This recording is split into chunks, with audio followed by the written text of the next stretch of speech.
Identificación espiritual, lección 4, 2b. En la primera parte vimos la diferencia principal entre la Iglesia Católica Romana y la nuestra. También dijimos que la diferencia es muy importante por las siguientes 3 razones.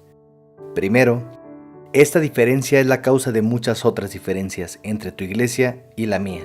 En segundo lugar, afecta la actitud o la motivación con la cual servimos al Señor. Y finalmente, va directo al grano con respecto a si una persona se salvará o no. Examinemos estos 3 puntos uno por uno. Aquí tenemos una lista de cosas que encontrarás en la Iglesia Católica Apostólica Romana y no encontrarás en la nuestra. Y te preguntarás ¿por qué? Es fácil de entender. Estas son cosas que se hacen para obtener el perdón de los pecados y es lógico que nosotros no la hagamos porque el perdón no es algo que tenemos que ganar. Ya lo vimos. El perdón y también el beneficio de la obediencia perfecta de Jesús son cosas que Dios, el Padre, nos da gratuitamente por su gracia, por medio de la fe en Cristo Jesús. Veamos la lista.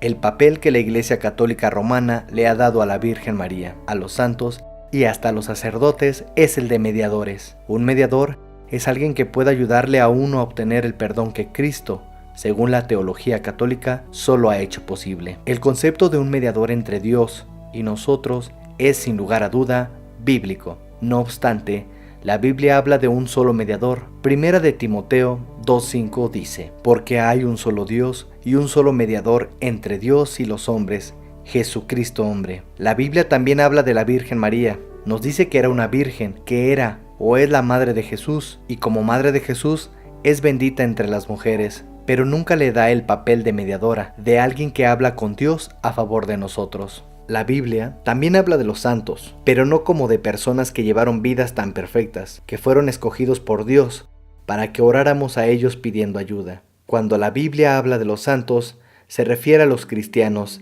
estén vivos o muertos. Son llamados santos o somos llamados santos porque nuestros pecados son plena y gratuitamente perdonados por Cristo, y porque la obediencia perfecta de Jesús a todas las leyes de Dios ha sido atribuida a nosotros por la fe. Pero sobre todo, si nuestros pecados son plena y gratuitamente perdonados por medio de la fe en Jesucristo, como leímos, entonces la intervención de mediadores, sea en la persona de la Virgen María, de los santos o de un sacerdote, no es necesario. La confesión y la penitencia siguen en la lista. De nuevo apuesto que tu Iglesia Católica enseña que Cristo solo hizo el perdón y su propia vida santa disponible. También enseña que el hombre tiene que obtener este perdón, primero al confesar sus pecados a un sacerdote y luego siendo una penitencia. Y en cuanto a la obediencia que Dios exige, enseña que el hombre tiene que llevar a cabo esa obediencia él mismo con sus propias buenas obras. Ciertamente, la Biblia enseña que debemos confesar nuestros pecados. Describe la confesión como algo que un cristiano,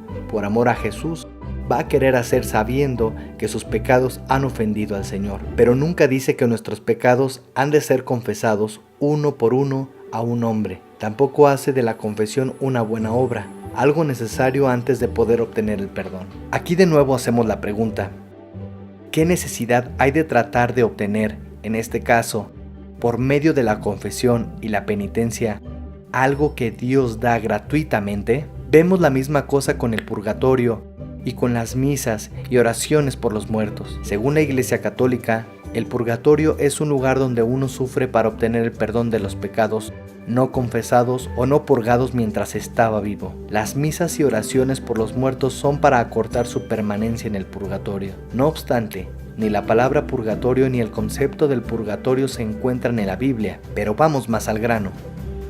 ¿Cuál es la necesidad de tratar de obtener, en este caso por medio del purgatorio, las novenas y las misas por los muertos, algo que uno recibe gratis por medio de la fe en Cristo Jesús? Las últimas cosas en la lista son reliquias, indulgencias, peregrinaciones, etc., que según la Iglesia Católica Romana, son cosas que le ayudan a uno a obtener el perdón, que en su opinión no es gratuito. María contesta: con base en todo lo que has dicho, Eduardo, tengo una pregunta. En tu iglesia parece que no hacen buenas obras.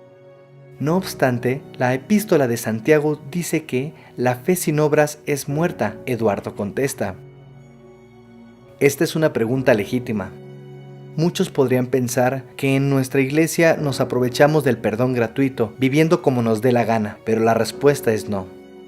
Nosotros también deseamos y tratamos de vivir de acuerdo con la voluntad de Dios, pero con otro motivo, el cual nos lleva a la segunda razón, por la cual esta diferencia fundamental entre la Iglesia Católica Romana y la nuestra es tan importante. Nosotros también buscamos servir al Señor, pero nuestras buenas obras son motivadas por amor y gratitud, no por miedo, porque queremos hacerlas, no porque seamos obligados a hacerlas. María contesta: ¿me estás diciendo, Eduardo, que nosotros servimos a Dios por miedo y por un sentido de obligación?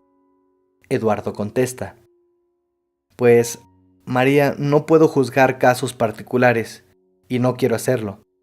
Pero es lógico que cuando se enseña que uno tiene que ganar el perdón y la salvación, entonces los motivos para hacer buenas obras serán obligación y el miedo. Y por otro lado, cuando alguien cree que el perdón es algo que Dios nos da plenamente y que la recibimos gratuitamente por la fe en Cristo, entonces sus motivos para servir a Dios será el amor y la buena voluntad. Esto es lo que San Pablo tenía en mente cuando escribió: el amor de Cristo nos obliga, convencidos como estamos de que uno, o sea Cristo, murió por todos, y por consiguiente, los que viven, o sea los que tienen fe en Cristo, ya no vivan para sí, sino para el que murió por ellos y fue resucitado. Segunda de Corintios 5:14, 15.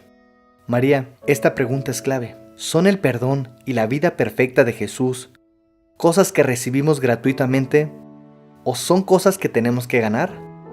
También afecta la seguridad de nuestra salvación. María contesta: ¿cómo es eso?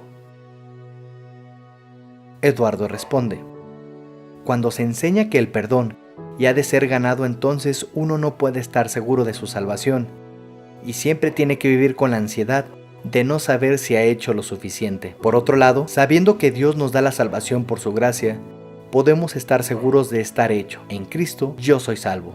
Y esta seguridad nos da de consuelo y paz, como dice el versículo famoso. Por lo tanto, ya que hemos sido justificados, o sea perdonados, mediante la fe, tenemos paz con Dios por medio de nuestro Señor Jesucristo. Romanos 5:1. Cuando se enseña que el perdón ha de ser ganado y que el hombre mismo tiene que hacer la obediencia perfecta que Dios requiere, entonces el hombre comparte la gloria de su salvación. Por otro lado, cuando se enseña que la salvación es regalo de Dios, entonces toda la gloria pertenece a Dios.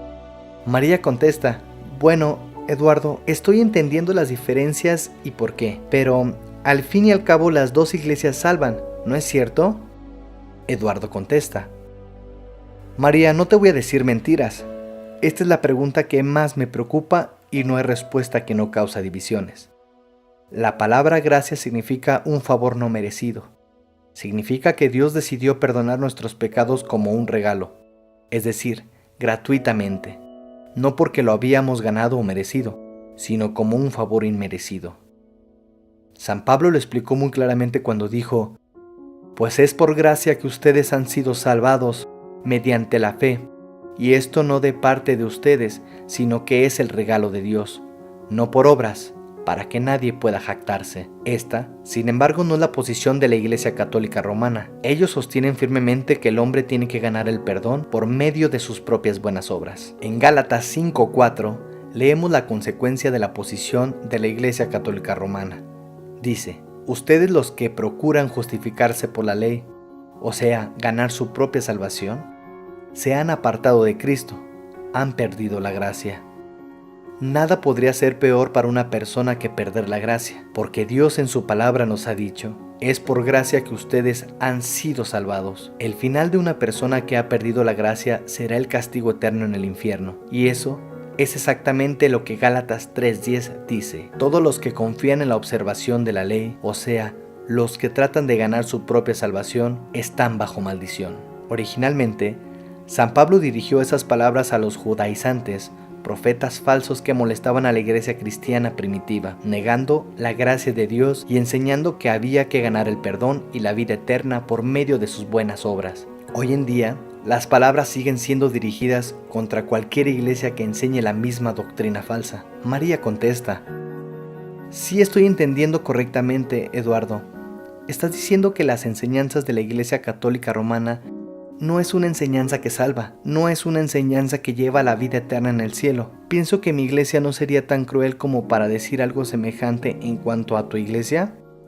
Eduardo contesta: en eso estás equivocada, María. La Iglesia Católica Romana, poco después de la época de Martín Lutero, dijo que personas como yo, que creen que el perdón se recibe gratuitamente por la gracia, por medio de la fe en Cristo Jesús, deben ser condenadas.